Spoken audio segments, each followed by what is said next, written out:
자, 오늘 말씀 보도록 합니다. 출애굽기 10장 1절에서 6절까지 수기자매님 읽어봅시다. 1절에서 6절 말씀. 주께서 모세에게 말씀하시기를 파라오에게로 들어가라. 내가 그의 마음과 그의 신하들의 마음을 완악하게 하면 내가 그 앞에서 이러한 나의 표적들을 보여주려 하느며 내가 이집트에서 행한 일들과 내가 그들 가운데서 행한 내 표적들을 너로 내 아들과 내 아들의 아들의 귀에 전하게 하려 하느뇨 내가 어찌하여 주인가를 너희로 알게 하려는 것이라 하시더라. 모세와 아론이 파로에게 들어가서 그에게 말하기를 히브리인의 주 하나님이 이같이 말하노라. 내가 언제까지 내 앞에서 스스로 겸손하여지기를 거부하겠느냐. 내 백성을 가게 하여 그들로 나를 섬기게 하라. 그렇지 않고 만일 내가 내 백성을 가게 하는 것을 거부하면 보라, 내일 내 지경으로 메뚜기들을 불러들이리라.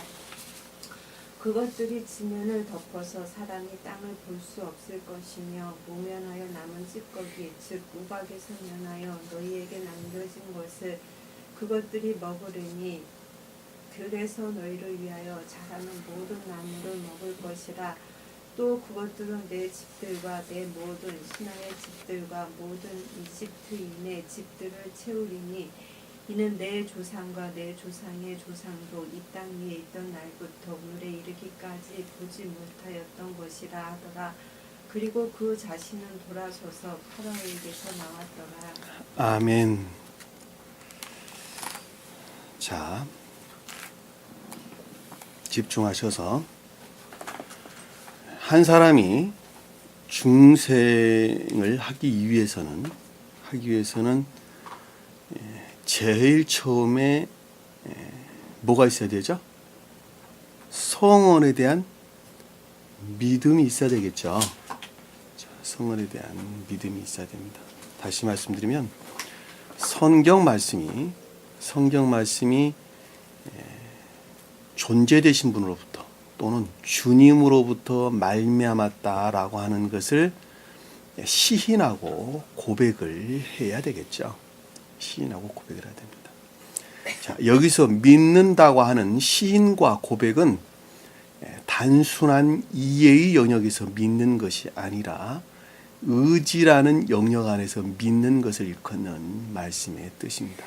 자, 그럼에도 불구하고 믿음이라고 하는 것이 이해의 영역에서 먼저 와야 된다라고 하는 것은 지식적인 것들 안에서 먼저 오기 때문에 그렇습니다. 그래서 성경 말씀에서 우리가 주님을 믿는다고 말을 할 때 그 믿음이라고 하는 것은 이해에 속한 것이 아니라 의지라는 영역 안에서 우리가 주님을 믿는다고 고백되는 것입니다. 그래서 시인과 고백은 의지에 해당되는 것입니다. 자, 의지 안에서 주님을 믿는 자들은 이해에 먼저 와서 마음으로부터 믿는 자들은 이미 그들은 삶이라는 측면에서 볼 때에 행위 안에 있죠. 자, 진리에 대한 행위 안에 있는 것입니다. 그러니까 진리에 대한 행위 안에 있지 아니한 자들은 주님을 믿는 자들이 아니죠. 반대로 말하면 그런 뜻입니다. 자, 주님을 믿는 자들이 아니다라고 말하는 것은 진리가 진리인 것을 합리적으로는 믿으나 이성적으로는 믿으나 또는 지식적으로는 믿으나 결코 그것을 고백하지 않는다는 말의 뜻이기도 합니다. 대부분의 사람들이 다 이런 분들이에요. 대부분의 사람들이 다 이럽니다. 이건 뭐 개신교는 아예 여기 안에 포함도 안 되고 세교회 안에 머물러 있는 사람들의 대부분의 사람들이 진리를 믿는다고 말을 할 때 그 믿음이 이해에 속한 믿음 가운데 있는 자들입니다. 다시 말씀드리면 지식 안에 머물러 있는 자들이다라고 하는 것입니다. 그러니까 성경에서 우리에게 말씀하실 때 너희가 나를 믿느냐라고 말할 때 그 믿음이라고 하는 것은 의지에 속한 믿음인 것을 우리는 잘 볼 수가 있단 말입니다. 그 의지에 속한 믿음은 행위에 속한 진리 안에 있는 자들을 일컫는 말씀의 뜻입니다. 자, 행위에 속한 진리 안에 있는 자들은 그 행위에 속한 진리로부터 그동안에 자기가 진리라고 여겼던 또는 선이라고 여겼던 여러 가지 것들에 대해서 깨닫기 시작을 하게 되는데, 그 깨닫는 것이 어디로부터 비롯되느냐라고 하면 주님으로 말미암는 신령한 성언을 통한 교리들의 가르침으로부터 깨닫게 되는 것입니다. 우리 그다음 공부했던 거 정리하는 거예요. 깨닫게 되는 것입니다. 그러니까 행위에 속한 진리 안에 있지 아니한 자들은 결코 진리를 깨달을 수가 없어요. 행위에 속한 진리 안에 있는 자들만 그것을 깨닫는 것입니다. 왜냐하면 행위에 속한 진리 그 자체가 곧 선이기 때문에 그렇단 말입니다. 자, 진리를 행한다고 할 때 그것이 비록 내 자애라고 하는 매우 조잡한 선 안에 있다 할지라도 그 선은 진리에서 말미암는 것이고, 그 선으로부터 진리가 뭐라는 것을 깨닫게 되는 것입니다.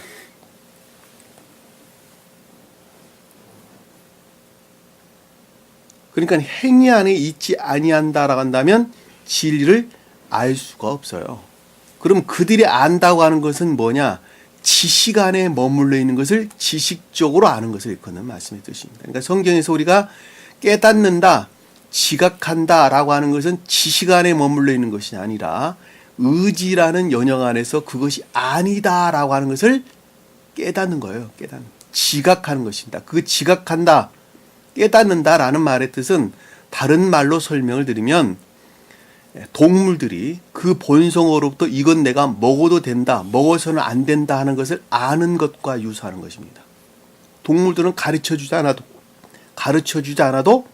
그 본성으로부터 이것은 내가 먹어서는 안 될 것이구나, 이건 내가 먹어도 되는 것이구나 라고 하는 것을 즉각적으로 아는 것과 유사합니다. 그러니까 내가 선을 행할 때에, 진리를 행할 때에, 다시 말씀드리면 진리를 행할 때에 그때 이것이 진리다, 진리가 아니다 라고 하는 것을 이해하고 깨닫는다는 거예요. 그래서 깨닫는다. 그들 지각한다 라는 말로 우리에게 설명 주셨습니다.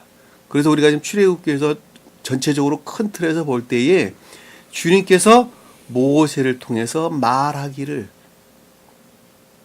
또 모세와 아론을 통해서 말을 하기를, 이 말한다 라는 말이 깨닫다, 지각한다 이런 뜻입니다. 다 지각하는 거예요. 그러니까 행위에 속한 진리 안에 있는 자들이 무엇을 깨닫게 되느냐? 어느 한날에 깨닫는 것이 아니라 점진적인 과정을 통해서 이것은 진리가 아니구나, 겉으로 보기에는 진리처럼 보였는데 결코 진리가 아니구나 라고 하는 사실을 깨닫는 거예요. 자, 깨달으면서 깨달은 것만큼 그것을 변방으로 물리치는 것입니다. 자, 어디에서 물리치느냐? 생각이란 영역에서 저 멀리 떨쳐버리는 거예요. 자, 생각이란 영역에서 저 멀리 떨쳐버린다 라고 하는 말은 단순하게 이것이 아니다 라고 하는 것을 지식적으로 확증하는 것이 아니라, 그 확증은 어디에서 비롯되죠? 어디에서 비롯돼요? 행위에서 비롯되는 거예요. 행위에서.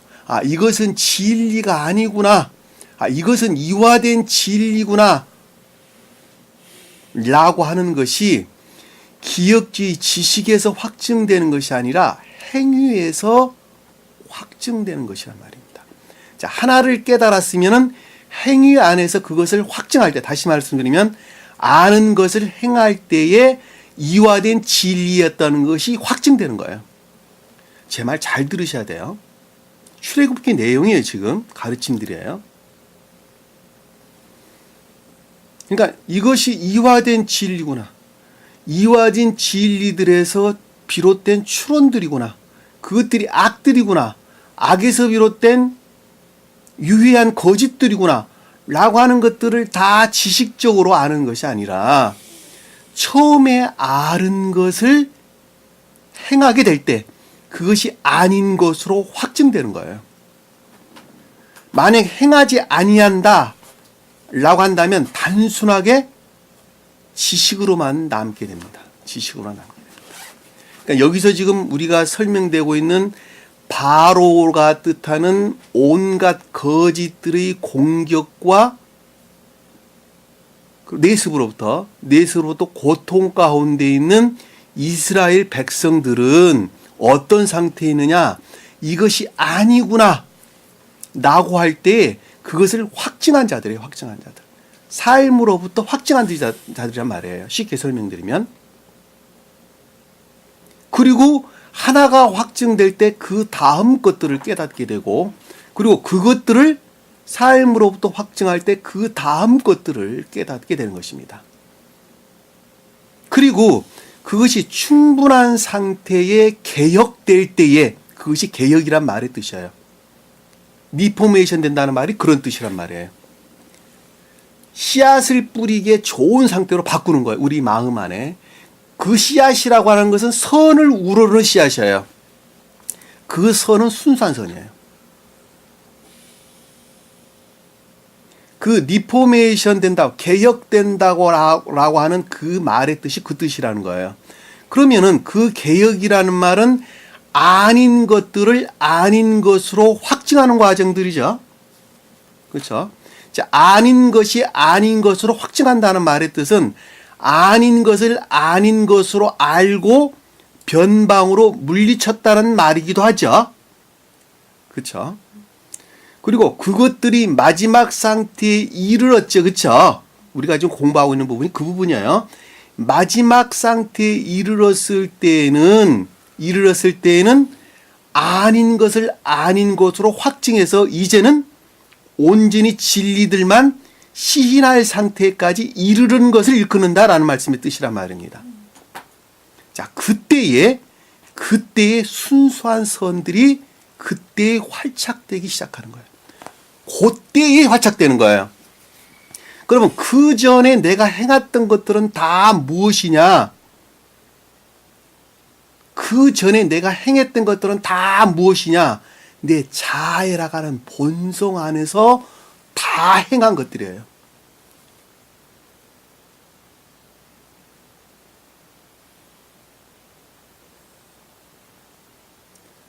그렇죠? 자, 반대로 보면 내 안에 바로가 뜻하는 온갖 악과 거짓들 안에 있는 자들 측면에서 볼 때에, 그들의 입장에서 볼 때는 전혀 반대로 교회에 속한 것들을 박탈시키는 과정으로 설명해 볼 수 있겠죠. 그렇죠? 왜냐하면 내 마음 안에는 지금 디범벅이 되어 있는데 그것들에서 진리에 속한 것들을 분리해 내는 것만큼 반대에 있는 입장에 보면 그것들은 그만큼 악한 상태로 떨어지게 된다고 하는 것을 우리는 잘 볼 수 있단 말입니다. 자, 그 상태에 이르렀을 때에 하늘에서 우박이 떨어졌는데 뭐가 같이 섞여서 내렸다 그랬죠? 불. 거대한 불덩어리들이 뒤섞여서 우박이 떨어졌다 그랬죠? 그렇죠? 그리고 그것들이 어떻게 했다 그랬어요? 밭에 있는 모든 채소들을 죽였다 그랬죠? 그리고 나무들을 꺾었다 그랬죠? 그때가 보리는 이삭이 패고 삼은 꽃이 피었을 때라서 보리와 삼들이 다 죽었다. 이렇게 설명드렸죠? 자, 그 말씀의 뜻들을 제가 다 설명을 드렸었는데, 교회에 속한 자들 측면에서 볼 때에는 자연적인 외적인 선들이나 진리들은 이것이 선이 아니구나라고 하는 것을 확증하는 상태예요. 잘 이해되셨죠? 자, 리포메이션 되는 상태를 가리킨다라고 하는 걸 잘 볼 수 있단 말입니다. 그러나 바로가 뜻하는 반대의 입장, 온갖 거짓 가운데 있는 사람들 입장에서 볼 때에는 자연적인 선들이나 그것과 결합된 진리들마저도 다 소멸된 상태를 우리에게 가르쳐 준다라고 하는 것입니다. 여기서 자연적인 선들이나 자연적인 진리들이 이것이 곧 선들이 아니구나라는 것이 확증된다라는 말씀의 뜻은 나 한 사람, 중생이라는 측면에서 볼 때에는 두 날개가 꺾인 상태를 일컫는 말씀의 뜻입니다. 두 날개가 꺾인 상태예요. 다시 말씀드리면 어떠한 능력도 발휘할 수 없는 상태까지 떨어지는 것을 일컫는 말씀의 뜻입니다. 그동안은 내가 애쓰고 수고한 이 모든 것들이 사실은 다 내 자해라 가는 것으로부터 그 능력들이 나왔단 말이에요.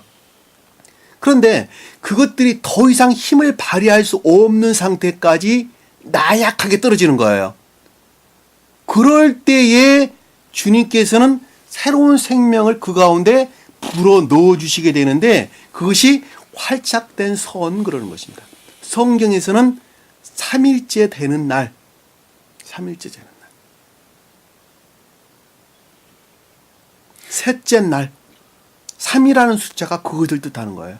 진리라는 측면에서 거룩한 상태를 일컫는 말씀의 뜻입니다.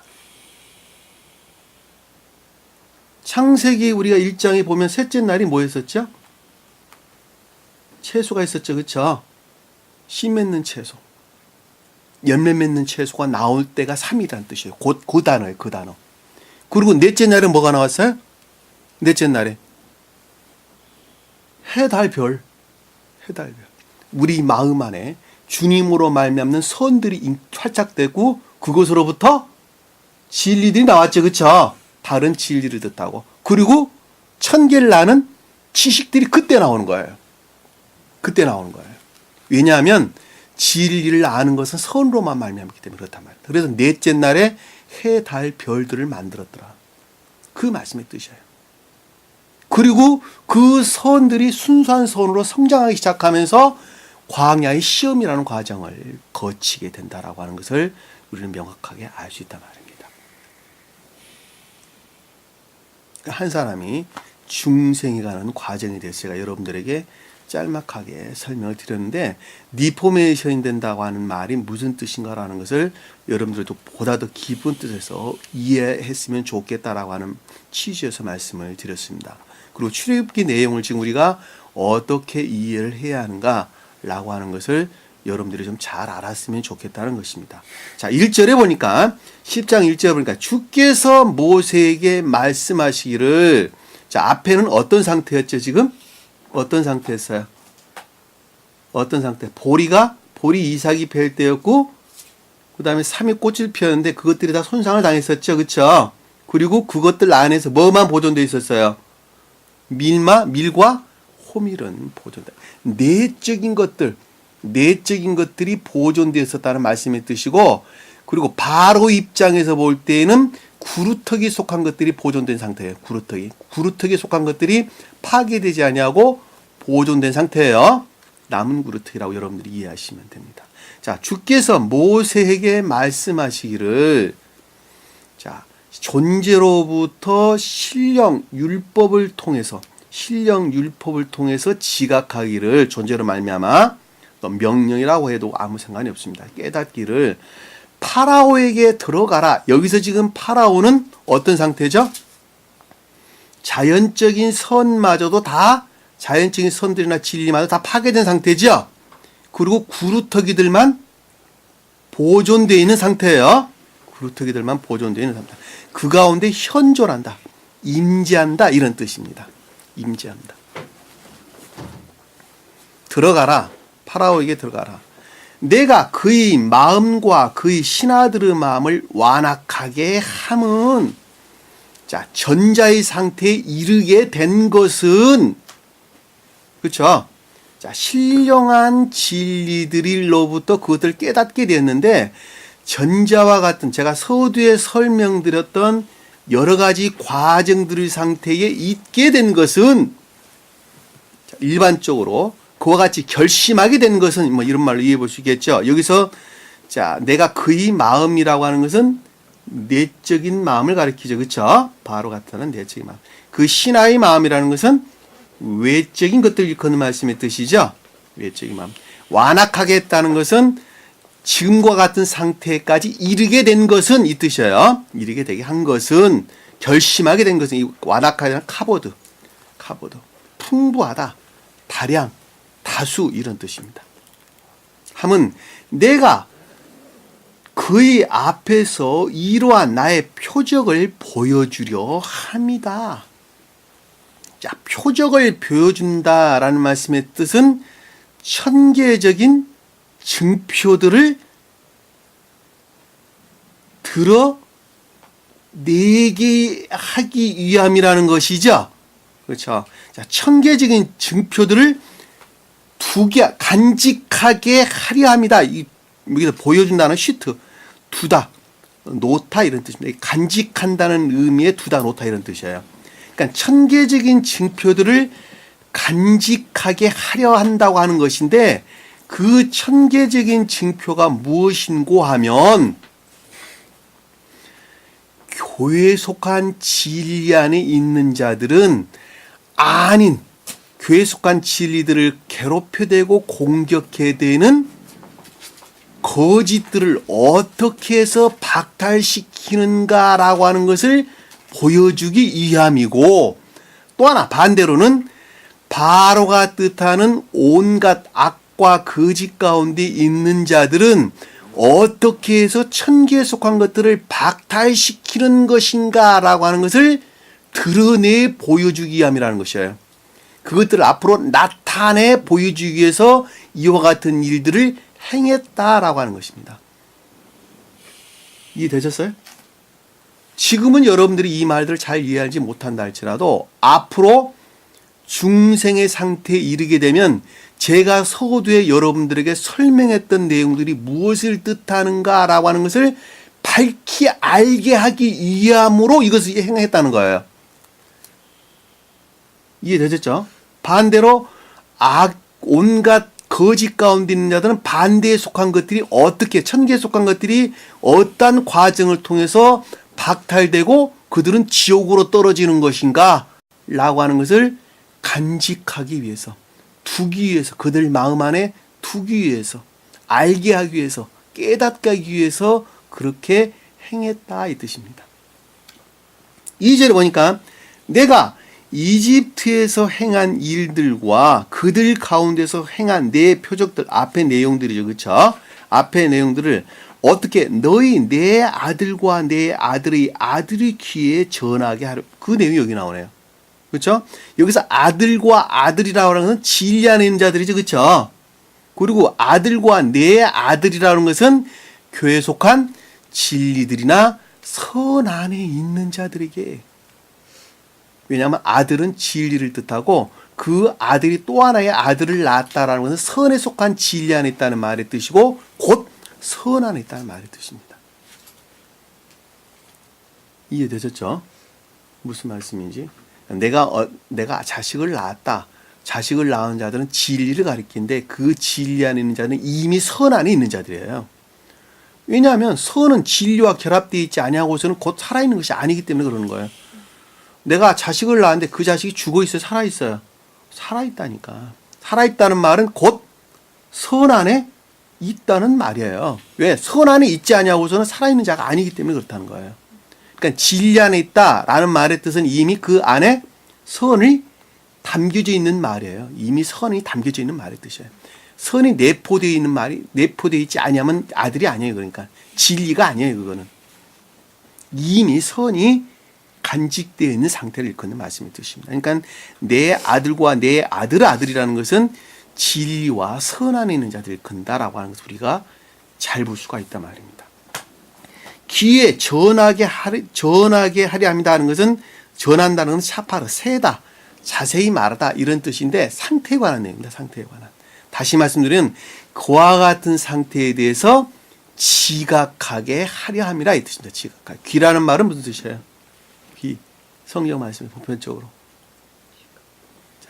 순종이나 지각을 뜻한다 그랬죠? 순종이나 지각을 뜻한다 그랬습니다. 여기서는 지금 우리에게 어떤 것들을 드러내기 위함, 표적들을 드러내기 위함이라는 말의 뜻이기 때문에 순종보다는 어떤 것들을 깨닫게 하기 위한 것이다.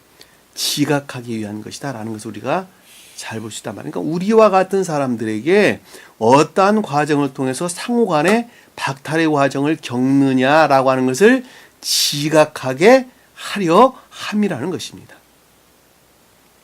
그리고 제가 여러분들에게 설명드리고 있는 내용도 똑같은 말씀의 뜻이에요. 그리고 저는 여러분에게 말을 드렸잖아요. 내가 어찌하여 주인가를 너로 알게 하려는 것이라. 자, 내가 여호와인 것을 알게 하려는 것이다. 문장을 줄여서요. 내가 여호와인 것을 알게 하려는 것이다. 라는 말씀의 뜻은 교회에 속한 주인은 오직 홀로 하나님이시라는 것입니다. 오직 여호와이신 홀로 하나님이라시는 거예요. 이해되셨죠?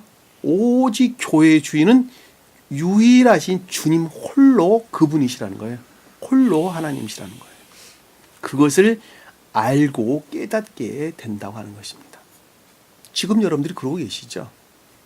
이것이 여러분들이 시인되지 아니하고서는 결코 주님을 부르는 자가 아니에요. 선은 선인데 왜 주님으로만 말미암습니까? 자연적인 선도 선인가 나는 구원받지 않습니까? 라고 말한다면 홀로 주님을 시인한 자가 아니에요. 부처가 말하는 선도 주님으로 말미암았고, 노자가 말하는 선도 주님으로 말미암았고, 공자가 말하는 선도 다 주님으로 말미암았어요. 그들이 모르고 있을 뿐이에요. 그러니까 주님으로 말미암지 아니한 선은 아무것도 없어요. 그들이 모르고 행한 선도 다 주님으로 말미암았어요.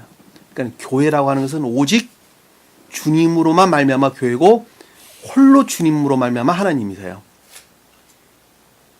그러니까 부처를 잘 따르다가 아주 선하게 살았어요. 그들을 부처의 가르침에 아주 복종하면서 순종하면서 아주 선하게 살았단 말입니다. 그 자가 저 세상에 가게 되면 천사들이 가르침을 다시 받게 된단 말입니다. 그리고 그 부처의 가르침이 곧 주님으로 말미암았구나라는 것을 그때 가면 시인하게 된다니까. 왜냐하면 선의 성질이 유사하기 때문에 그러는 거예요. 선의 성질이. 그러니까 자연적인 진리들이 가르침으로부터 복종 가운데 살았던 또는 순종 가운데 살았던 모든 사람들은 예외 없이 다 구원받아야 받지 않아요. 다 구원받는다니까. 100% 다 구원받아요. 100%. 그러니까 우리 조상들은 옛날부터 다 부처가 가르치는 가르침에 따라서 아니면 자기가 믿는 절대자의 신들의 가르침에 따라서 순수하고 소박한 선 안에 살았다 한다면 그들은 다 그래서 구원을 받는 거예요. 그러나 나 홀로 똑똑해서 난 선하게 살았다는 사람들은 구원 받을 수 있어요, 없어요? 그들은 결코 구원 받을 수 없어요. 그러니까 자연적인 진리들이 가르침으로부터 순수한 소박한 또 자연적인 소박한 선 안에 있는 자는 구원을 받으나 자기 스스로가 의롭다함으로 살았던 사람들은 다 구원받을 수가 없어요. 그들은 결코 왜? 진리들을 시인을 안 하기 때문에 구원 못 받습니다. 구원 못 받아요. 세상에 그런 사람들 아주 많아요. 자기 홀로 의로운 사람들 굉장히 많습니다. 이들은 다 구원받을 수 없습니다. 왜? 진리를 시인을 하는 자가 아니기 때문에 구원 못 받는 거예요. 명심하세요. 자, 3절에 보니까 모세와 아론이 파라오에게 들어가서, 자, 모세와 아론이 파라오에 들어갔다라는 말씀의 뜻은 신령 성언을 통한 교리들로부터 임재했다는 말의 뜻이죠. 임재했다. 어디 임재했냐 그랬더니 파라오가 뜻하는 온갖 교회에 속한 것들을 공격해대고 괴롭혀대는 온갖 거짓들 안에, 악과 거짓들 안에 현존했다, 임재했다는 말씀의 뜻이죠. 여기 지금 파라오는 아직도 분리되어 있지 아니한 지식에 속한 것들마저도 다 소멸되어져 가는 과정을 우리에게 지금 설명해 주고 있는 내용의 뜻입니다. 그러니까 주님을 우러르지 아니한다면 그들이 비록 교리들이 가르침 안에 머물러 있다 할지라도 저 세상에서는 다 분리되는 거예요. 그 내용 지금 우리에게 설명해 주고 있는 거예요. 그에게 말하기를, 자, 그에게 말했다라는 그와 같은 상태에 대해서 지각하기를, 인식하기를, 이 뜻이죠. 그 상태에서 지각하기를, 인식하기를. 히브리인 주 하나님이 이같이 말하노라. 자, 히브리라는 것은 영적인 교회를, 주 하나님은 여호와 하나님이 이같이 말했다는 말씀의 뜻이죠. 자, 가장 높은 뜻으로는 신령 존재를 일컫는 말씀의 뜻이고, 영적인 교회에 속한 자들 입장에서 볼 때는 신령 인간을 뜻하고 곧 주님을 가리키죠. 여기서 여호와는 신령 선의 측면에서, 하나님은 신령 진리 측면에서 주님을 일컫는 말씀의 뜻입니다. 자, 그분으로 말미암아서 그 어떤 것들을 깨달았다는 것입니다. 누가? 여러분들이 깨달은 거예요. 어떤 상태에 머물러 있는 마지막 박탈, 마지막 해방에 이르를 상태까지 이제 왔어요. 지옥적인 악과 거짓들의 공습으로부터, 거짓들의 공격으로부터 이제는 해방 상태까지 이르렀어요. 그리고 어디로 갈 것만 남았어요? 천국으로 입성할 것만 남았어요. 무슨 과정을 통해서? 광야의 시험의 과정을 통해서 천국으로 입성할 것만 지금 남았단 말입니다.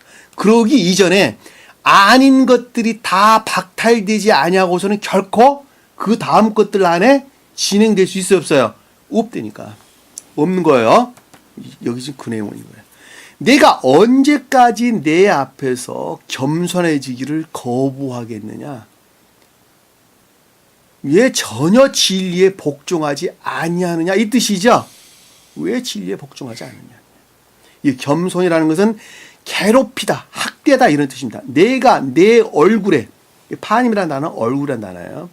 내 얼굴, 내 애정에 속한 것들을 괴롭히는 것을 언제 네가 싫어할래, 이 뜻이에요. 언제 싫어할래? 거부하기냐는 마엔, 싫어하다, 거절하다, 이런 뜻입니다.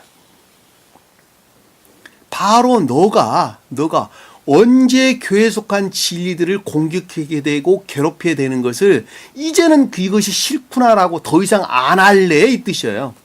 반대로 말하면 그 뜻이에요. 제발 내 백성을 가게 하여 그들로 나를 섬기게 하라.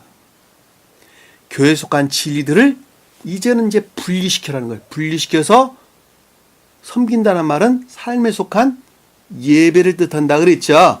그렇죠. 삶에 속한 예배 가운데 나아가게 할래. 여기 희생자라고 하는 영적인 예배를 일컫는 말씀의 뜻입니다. 섬기게 하라.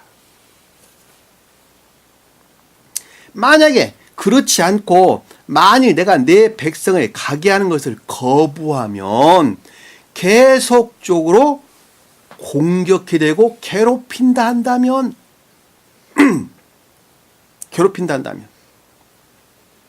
내 지경내로 메뚜기들을 불러들이리라. 여기서 지경이라는 말은 가장자리, 가장 외적인 가장자리, 영역, 경계, 이런 뜻입니다. 그러니까 우리가 가장 외적이고 가장자리는 말은 무슨 뜻이죠? 나 한 사람으로 보면 가장 궁극적이고 외적인 가장자리가 어디예요? 네? 그거 그냥 팔떡 생각나야지. 생각 안 나면 어떡해. 네? 가장 외적이고 궁극적인 가장자리가 뭐예요? 그러면은 반대로 말하면 가장 내적이고 극내적인 곳은 어디예요? 네? 두리뭉실해서 잘 뭐라고 말하기가 힘들어요? 네?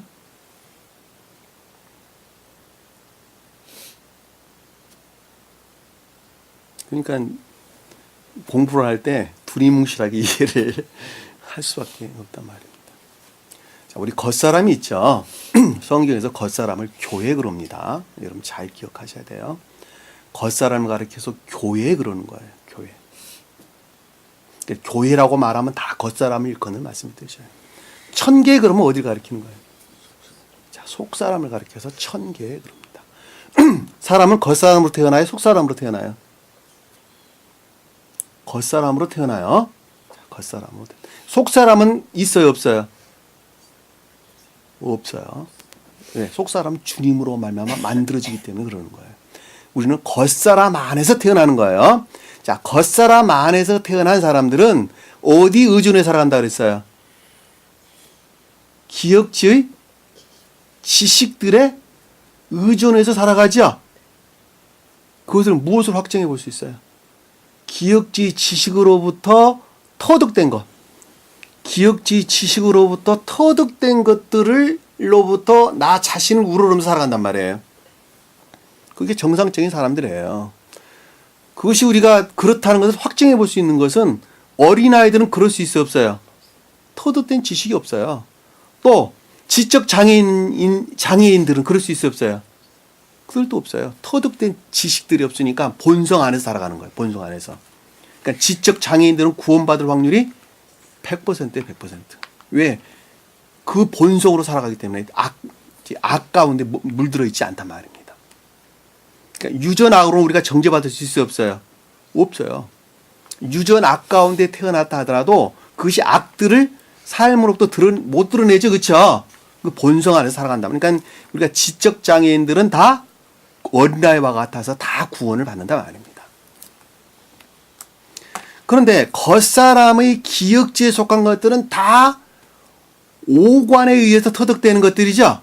자, 감관적인 영역들 안에서 손으로 만지고 눈으로 보고 뭐 냄새 맡고 하는 이런 오관에 의해서 터득된 기억지 지식에 의해서 살아가는 것을 감관적인 사람 그러는 거예요. 감관적인 사람. 여기서 가장 궁극적이고 외적이다라는 말씀의 뜻이 그 뜻이란 말이에요. 이해되셨어요? 그럼 세상에 살아가는 대부분의 사람들 다 어디 살아가요? 가장 외적이고 궁극적인 영역에서 살아가는 거예요. 가장 외적이고 감관적인 영역. 이것을 육체에 속한 것이다 그러는 거예요. 왜? 육체 안에서 모든 것들을 취하기 때문에 그러는 거예요. 육체의 도움을 받아서 취하기 때문에 그러는 거예요. 눈도 육체에 들어가요, 안 들어가요? 눈, 코, 입 다 육체 안에 머물러 있는 것들이잖아요. 그러니까 육체에 의존해가지고 터득된 지식에 의해서 살아가는 사람을 감관적인 사람이다. 겉사람 안에 살아가는 사람이다. 그러는 거예요. 주님께서 십자가에서 육체가 못 박혔습니다. 라는 말씀의 뜻은 가장 깊은 뜻에서는 무슨 뜻인가 하면 제가 지금 설명드리고 있는 육체의 감관적인 영역으로부터 터득된 지식에 속한 모든 것까지도 존재되신 분과 합의를 하셨다. 하나로 일치시켰다. 그 말씀의 뜻이란 말입니다. 그 일치시킨 그 까닭으로 그 영역에서 살아가는 인간이 어떻게 돼요? 구원받을 수가 있는 거예요. 구원받을 수가 있는 거예요. 만약에 주님께서 육체가 십자가에 못 박히지 않으셨다. 다른 말씀 드리면 감관적인 영역에 속한 것들까지도 존재되신 분과 신령 인간과 합의를 하지 않으셨다. 못하셨다. 반대로 말하면 라고 한다면 우리 인간은 구원받을 수 있어요, 없어요? 없다니까. 주님이 못하신 걸 우리가 어떻게 할 수 있어요? 우리가 어떻게 천기와 결합할 수 있어요? 주님도 못하셨는데.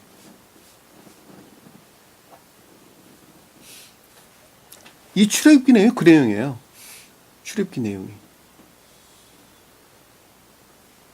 기억지 지식에 속한 것까지도 주님께서는 합의를 하신 거예요. 감관적인 지식에 속한 것까지도. 그 내용이 지금. 그리고 그 연역에 머물러 있는 우리들이 어떠한 과정을 통해서 가나안 땅을 가게 되느냐, 교회를 재건하게 되느냐 라고 하는 말씀의 가르침이 출애굽기 내용이라니까.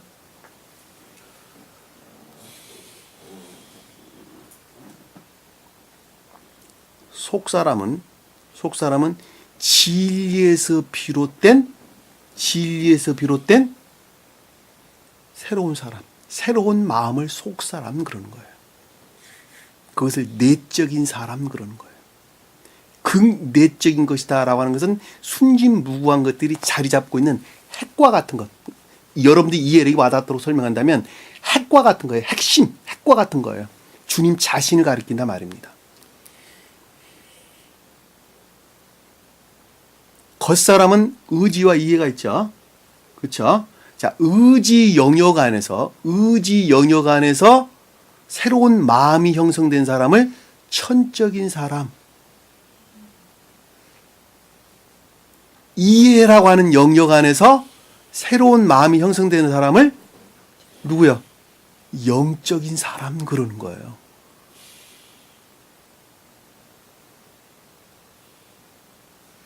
이러고 요 말 들어가서 내면적인 사람이다 또는 외면적인 사람이다 이렇게 이야기하는 것입니다. 잘 이해되셨죠? 그러니까 여기서 지금 보면 내 지경대로라는 말씀이 내 지경이라는 바로의 가장자리라는 뜻이라고 뜻이라 그랬죠. 그렇죠? 그러니까 바로가 뜻하는 온갖 거짓 가운데는 가장 외적이고 변두리라고 하는 가장자래요. 그러니까는 감관적인 영역에 머물러 있는 사람을 가리킨다라고 하는 거 잘 보시죠. 겉사람을 지금 자연적인 사람을 소위 말하면 왜냐면 자연적인 사람은 그 가운데 살아가는 것이니까 인류는 다 여기서 살아가요 지금. 거기에 뭐가 오냐 그랬더니 메뚜기들이 온다는 거예요. 메뚜기들. 이 메뚜기라고 하는 말은 무수히 많은 그 수가 아주 거대한 이런 뜻이에요. 증대된 거짓들 안에 머무르게 될 것이라는 거예요. 증대된 것.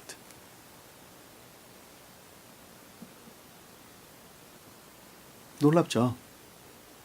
어떻게 된다는 거예요? 그러니까 이 메뚜기들이 나중에 아래 설명에서 나오는데 이 증대된 거짓들만 그 가운데 남게 된다는 거예요, 사실. 요즘 교회 모습이 다 그렇잖아요, 지금 보면.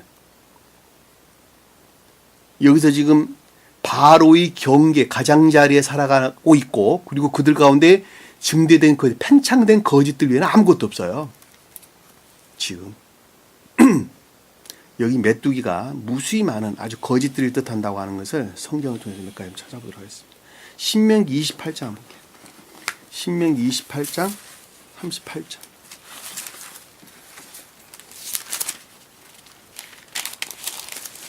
신명기 28장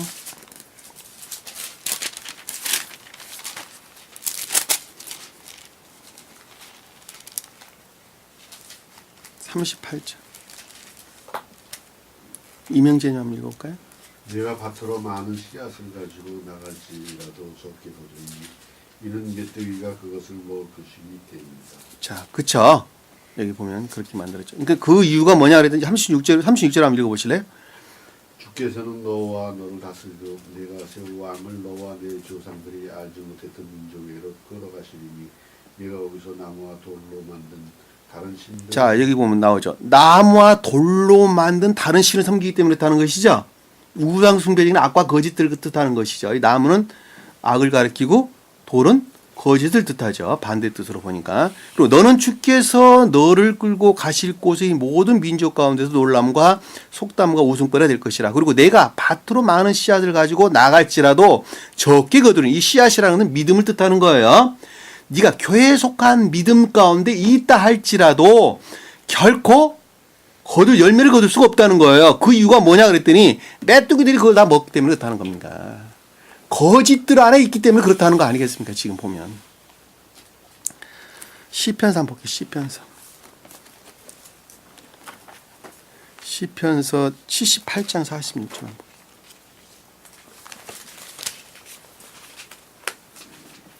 시편 46절. 그가 또 그들의 소산을 풀새기에게 주었으며 그들의 수고를 메뚜기에게 주었다. 여기서 지금 출애굽기 내용이에요. 44절부터 우리 영은장을 읽어봅시다. 48절까지. 그들의 강들을 피로 닦으시고 그들의 큰 물들을 마실 수 없도록 하셨으며 여러 종류의 파리떼를 그들 가운데 보내시어 그들을 먹게 하시고 개구리들을 보내시어 그들을 멸하게 하셨도다. 그가 또 그들의 소산을 풀새기에게 주셨으며 그들의 수고를 메뚜기에게 주셨도다. 그가 우박으로 그들의 포도나무를 서리로 그들의 뽕나무를 죽이셨으며 또 그들의 가축을 우박에 그들의 양떼를 뜨거운 번갯불에 넘겨 주셨도다. 여기 마침 보면 주님께서 그렇게 하신 것으로 지금 되어 있죠. 그렇죠? 주님은 결코 이런 악행을 행하지가 않죠. 주님께서는 마치 태양으로부터 빛이 발출되다 나오는 것처럼 오직 신령한 사랑으로부터 신령한 진리 빛 이외에는 아무것도 발출되는 것이 없습니다. 다만 인간들이 그렇게 바꿔놓은 것이죠. 그렇죠? 이건 우리 지금 출애굽기 내용에서 다 봤던 내용들이에요. 여기 보면 여러분들이 잘 이해할 수 있으라고 봅니다. 시편 105편 34절 한번 볼게요. 105편 34절.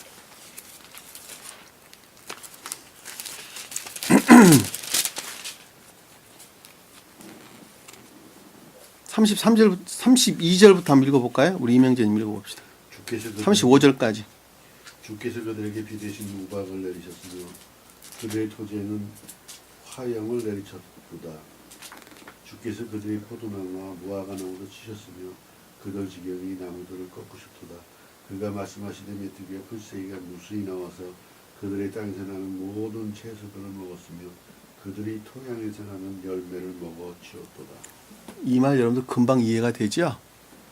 이거 뭐 그동안에 아주 많은 공부를 했던 포도나무는 영적인 선들을, 무화과나무는 자연적인 선들을 뜻한다 그랬죠? 지경이라고 하는 것은 가장자리, 가장 외적이고 궁극적인 겉사람을 뜻한다 그랬죠. 감관적인 겉사람들. 나무를 꺾었다는 말은 선들이 소멸됐다는 말씀의 뜻이죠. 메뚜기는 거짓, 풀새기는 악을 가리키는 거예요. 풀새기는 악을 가리키는 것입니다. 땅은 교회를 뜻하고 채소는 교회에 속한 진리들을. 그렇죠. 열매는 사랑의 선들이나 인애의 선들이 소멸됐다는 말씀이죠. 무엇이 그렇게 했다는 거예요? 메뚜기 풀새기들이. 메뚜기 풀새기들이. 악과 거짓들이. 우리 지금 그거 배우고 있는 거잖아요. 지금 여기 보면. 요엘서 한번 볼게요. 요엘서 1장. 호세아서 다음 요엘서예요. 요엘서.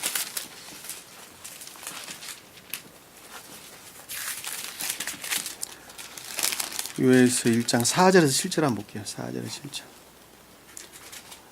수기자면 읽어봅시다. 모충이 남긴 것을 메뚜기가 먹고 메뚜기가 남긴 것을 자벌레가 먹고 자벌레가 남긴 것을 풀새기가 먹었도다. 너희 술 취한 자들아 깨어서 일어나 포도주를 마시는 너희 모든 자들아 새 포도주로 인하여 울부짖으라. 이는 그 포도주가 너희 입에서 끊어졌음이니라. 읽어보세요. 7절까지 읽어보세요. 너희 술 취한 자들아 6절 읽어보세요. 한 민족이 내 땅에 올라왔으니 강하고 헤아릴 수 없으며 그의 이는 사자의 이요 그는 큰 사자의 어금니를 가졌도다. 그가 내 포도나무를 황폐시켰고 내 무화과나무 껍질을 벗겼도다. 그가 그것을 깨끗이 벗겨서 버리니 그 가지들이 하얗게 되었도다. 여기서 좀 똑같은 내용들이죠. 여기서 보면 이제 모충이 남긴 건 메뚜기가, 모충이라면 풀무치를 뜻하는 거예요. 풀무치. 성숙하지 못한 메뚜기 이런 말인데, 여기 정확하게 무슨 어떤 하여튼 벌레들을 가리키는 거예요. 벌레들. 그리고 풀을 먹고 사는 벌레들, 나무 이파리를 먹고 사는 벌레들, 뭐 이렇게 나눠볼 수 있겠죠. 그래서 나무 이파리 같은 거 먹고 사는 것을 악이라고 그러고 반대로, 그리고 풀 이파리를 먹고 메뚜기 같은 것을 거짓들 이렇게 이야기하는 것입니다. 자벌레를 먹고 자벌레가 나는 건데 풀새기가 먹고 이랬죠. 그래서 술 취한다는 것은 질들이 이화됐다는 말씀의 뜻이죠. 이화됐다는 말씀의 뜻입니다. 명확하게 잘 이해해 볼 수 있으리라고 합니다. 2절 한번 볼까요? 2절 25절 한번 볼게요. 요에서 2절 바로 한 장 넘겨서 25절 이명재님만 읽어봅시다. 내가 너희 가운데 보냈던 나의 큰 군대인 메뚜기와 자벌레와 풀새기와 모충이 먹었던 연수를 내가 너희에게 갚아주리니 자, 26절 읽어볼까요? 너희를 풍족히 먹고 만족할 것이며 너희를 경이롭게 다루셨던 주 너희 하나님의 이름을 찬양하리라. 내 백성이 결코 수치를 당하지 않아. 자, 이건 교회의 회복에 대한 내용을 지금 우리에게 설명해 주는 것이죠. 그렇죠. 이와 같은 것들을 다 갚는다는 것은 넘겨버린다. 지옥으로 멸한다는 말씀의 뜻이죠. 멸하는 것으로부터 교회가 회복될 것이라는 것을 우리에게 설명해 주는 것입니다. 그러니까 우리가 지금 여기서 명확하게 알 수 있는 것은 거짓들이 교회로부터 추방돼야 된다는 것을 명확하게 알 수 있어요. 그래야지 그 가운데서 교회가 재건되는 거예요. 내가 비록 삶 가운데 악한 삶 가운데 산다 할지라도 진리들을 그때 시인하게 될 것이고 그 시인하는 것으로부터 교회가 회복될 것이기 때문에 그렇단 말입니다. 그러니까 거짓들이 머물러 있는 한 그리고 그 거짓들이 악으로부터 또 다른 거짓들을 만들어내는 한 결코 교회는 회복될 수가 없단 말입니다. 그거는 마치 저기 시베리아 벌판에서 찬바람이 365일 불어오는 거랑 똑같아요. 한국 땅에 시베리아 벌판에서 365일 동안 5일 봄, 여름, 가을, 겨울 할 것 없이 계속 찬바람만 영하 4, 50도 되는 찬바람만 쌩쌩 불어오는데 이 대한민국 땅에 언제 봄이 오겠냔 말이에요. 여름을 언제 맞이하냐고. 그것들이 거쳐야 되는 거 아닙니까? 거쳐야 되는 거. 그리고 대신 남쪽에서 훈풍이 불어올 때 그때 봄을 맞이하는 것하고 똑같아요. 지금 교회에서 그들이 진리라 말하는 거짓들만 선포되고 있는데 어찌 그들 가운데 교회가 재건될 수 있단 말입니까? 설령 아직은 황폐된 상태에 있다 할지라도 진리가 그 가운데 선포되기 시작할 때에 마치 남쪽에서 훈풍이 불어와 봄을 맞이하고 여름을 맞아서 가을에 결실을 내듯이 교회가 회복될 것 아닙니까?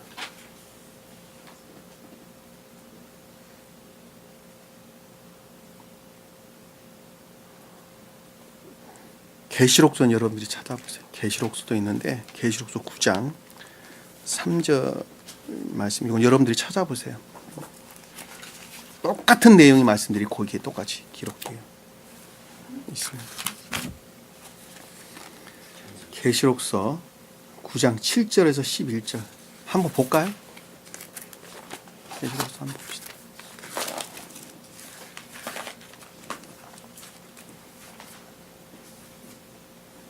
계시록서 9장. 자, 3절 볼게요.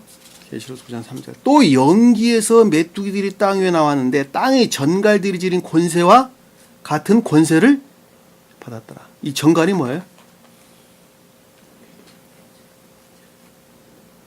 전갈이 뭐예요? 전갈이 뭐하는 벌레? 뭐하는 사막에서 사는 이상한 곤충이라고 말해야 돼요? 뭐라고 말해야 돼요? 사람 이 전갈에 한번 쏘이면 직사한다 그러죠? 치명적인 거짓들을 가리키는 거예요. 치명적인 거짓. 근데 어디서 나왔다는 거예요? 메뚜기가 그랬다는 거 아닙니까? 지금 메뚜기가. 그러니까 마치 진리처럼 가장되어 있는 치명적인 거짓들이라니까. 그러니까 대통령도 거기서 무릎 꿇어. 그러니까 한 나라의 대통령도 그 아래 무릎을 딱 꿇는다니까. 왜? 그 치명적인 거짓들이 모든 것을 휘어잡기 때문에 그렇단 말이야. 권세가 있기 때문에. 그리고 7절에 보니까 또 그 메뚜기들의 모양은 전쟁을 위하여 준비한 말 같고, 말이란 말은 무슨 뜻이에요?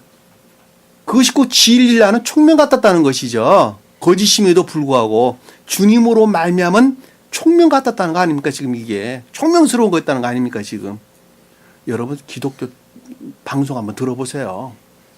웬만한 사람들 다 홀라고 다 들어가요. 다 그 지혜가 얼마나 대단한지. 마치 진리처럼 보입니다. 그리고 그것들 안에서 모든 것들을 휘어잡는다니까. 그 교묘한 것이 얼마나 악랄하든지. 그 머리에는 금면류관을 썼더라. 마치 선에서 비롯된 지혜처럼 보였다는 거 아닙니까? 그것이. 그 얼굴은 사람의 얼굴 같았더라. 사람은 진리를 뜻하는 것이죠. 얼굴은 애정들을 뜻한다 그랬죠. 진리에서 비롯된 천계에 속한 애정 가운데 있었던 것처럼 보였다는 거예요. 메뚜기가. 그리고 여기서 여인이라고 하는 것은 교회를 뜻하는 것입니다. 여기서 지금 이 내용은 개신교에 대한 설명입니다. 개신교. 그리고 카톨릭 교도들, 개신교. 이 두 가지에 대한 설명인데 개신교도들에 대한 설명이 훨씬 짙은 내용들입니다. 저도 듣고 있으면은 저 말들에 안 넘어갈 자들 아무도 없겠다. 기독교 방송 한 번씩 들어보면 그래요. 심심할 때 한 번씩 들어보는데 참 대단합니다. 메뚜기들이 거짓들을 가리킨다고 하는 걸 잘 볼 수가 있습니다. 자, 5절에 보니까 그것들이 지면을 덮어서 지면을 덮는다는 말은 땅에 눈을 감추다, 숨기다 이런 뜻입니다. 여러분 잘 들으셨죠? 이거 이 지면이라는 건 에레츠, 아인 이 뜻이에요. 그러니까 땅에 눈을 숨겼다 이 뜻이에요. 그러니까 땅이 뭐예요? 교회에 대한 교회가 무엇인가라고 하는 것을 이해하는 것을 숨겼다 이 뜻이에요. 그러니까 무지 가운데 빠지겠다는 거예요. 거짓들로부터. 메뚜기들이 덮었다는 말은 그 뜻이란 말입니다. 그러니까 땅에 눈을 숨겨버렸다, 감춰버렸다라는 말씀의 뜻이니까 교회를 아는 이해가 감춰졌다는 것이죠. 그러니까 무지 가운데 떨어졌고, 그리고 땅을 볼 수 없어요. 사람이라는 단어 없는 단어예요. 땅을 볼 수 없을 것이며 라는 말씀의 뜻은 교회에 대한 어떠한 이해도 없다는 것이죠. 자연적인 마음이라고 하는 교회에 속한 것들에 대한 흑암, 암흑의 상태에 떨어질 것이며 이 뜻이죠. 그러니까 교회를 내가 겉사람이라 그랬죠. 그러니까 자연적인 마음이 어떻게 떨어진다는 거예요? 흑암의 상태로 떨어진다 이 뜻이죠. 이해되셨어요? 자연적인 마음이 흑암에, 다시 말해 교회라는 측면에서 볼 때에 완전히 흑암의 상태로 떨어질 것이며, 모면하에 남은 찌꺼기, 즉 우박에서 면하여 너희에게 남겨진 것들, 이 남겨진 것들이 뭐예요? 남겨진 것들. 우박이 뭘 죽였었어요? 우박이 채소와 나무를 꺾었죠. 그렇죠? 근데 그것으로부터 아직 소멸되지 않고 남아있는 것들이 뭐예요? 진리들이죠. 진리들에서 비롯된 것들이죠. 그렇죠? 자, 진리들에서 비롯된, 그나마 성원으로부터 비롯된 것들마저도 어떻게 된다는 거예요? 그것들이 먹어버렸다는 거예요. 소멸시켰다는 거 아닙니까? 소멸시킬 것이다. 그래서 너희를 위하여 자라는 모든 나무들을 먹이라. 자, 들에서 자란, 너희를 위하는 말 없는 단어예요. 들에서 자라는 모든 나무를 먹을 것이라. 성경에서 나무는 뭐라 그랬죠? 선을 뜻한다 그랬죠? 자, 중생이라는 측면에서 볼 때는 선을 뜻하고, 그리고 진리라는 측면에서 볼 때는 지식을 뜻하는 거예요. 왜 그런가 하면, 한 나무가 열매를 맺는다라는 말의 뜻은 선이라는 측면에서 중생에 대한 설명이죠. 그때는 나무가 선을 표징한단 말입니다.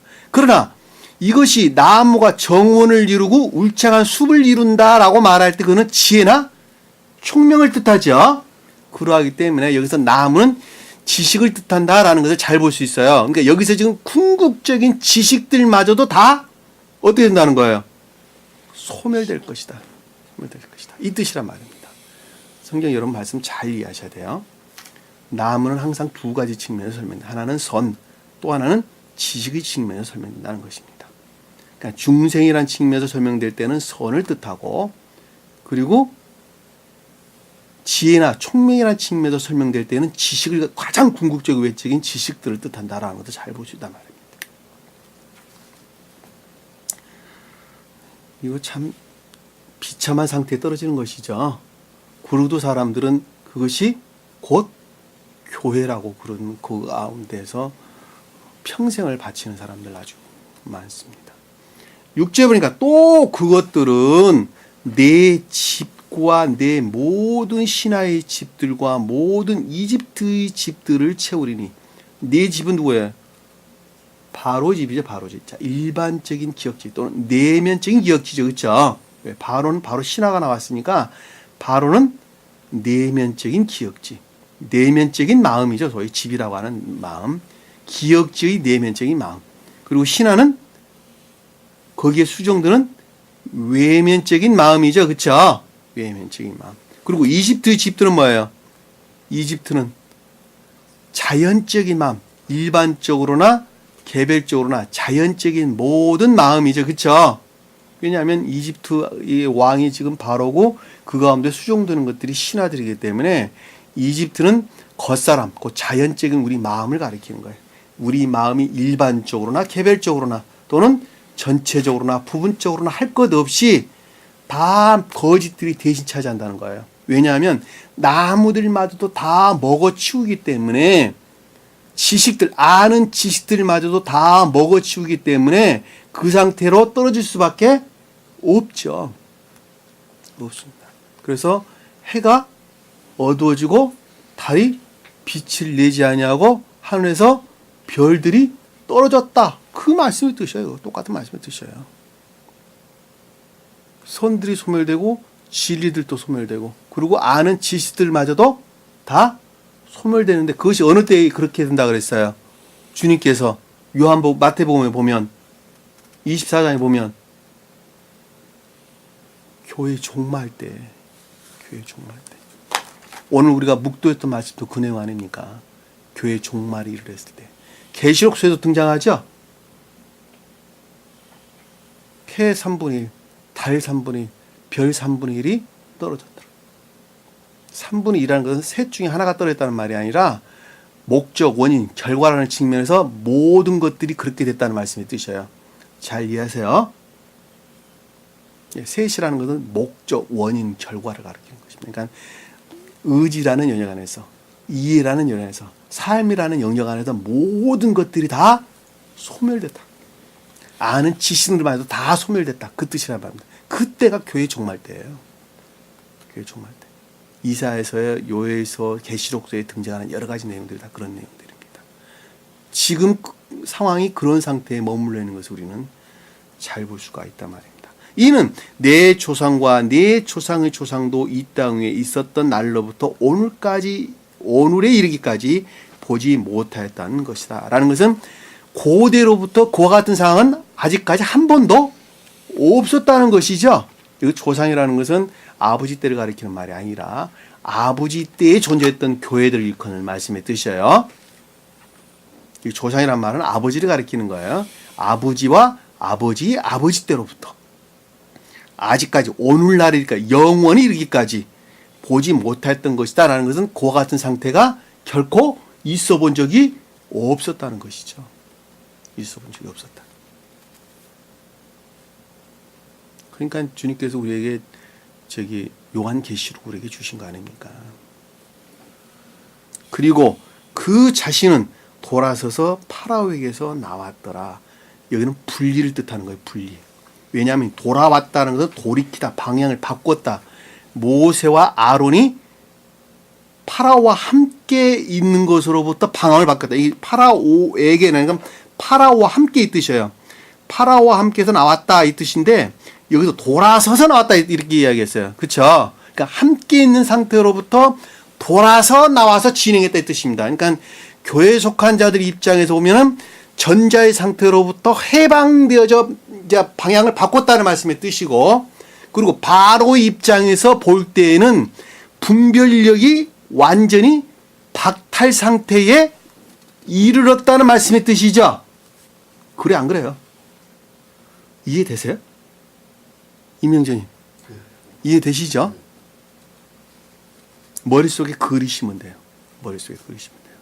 여기서 지금 모세와 아론이 파라오와 함께 있는 상태로부터 돌아서서 진행했다라는 말씀의 뜻은 교회에 속한 진리 안에 있는 자들 입장에서 볼 때는 이제 해방되기에 이르렀다는 말씀의 뜻이죠.